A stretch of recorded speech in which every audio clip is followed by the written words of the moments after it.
اخواتي وحبايبي الاهلاويه اللي بيسالوني هنا على الصفحه موعد مباراه الاهلي القادمه امتى؟ هقول لك في الفيديو ده يا غالي، بس قبل ما نبدا في اي حاجه صلي كده على حبيبك النبي علشان كلنا ناخد حسنات. وحاجه بسيطه جدا، لو شفت الفيديو ده شيره في كل السوشيال ميديا، ولو مش متابعني يعني لو تكرمت تتابعني وده هيبقى شرف كبير ليا والله العظيم.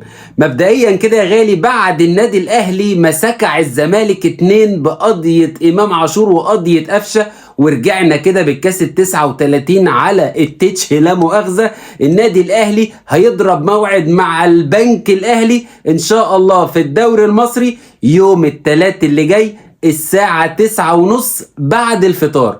وخلي بالك ان الماتش ده هيتذاع على اون تايم سبورت العادية خالص، وتقدر تشوفه بتعليق بقى ايمن الكاشف او الكواليني او اي حد تاني زي ما انت حابب يا برنس.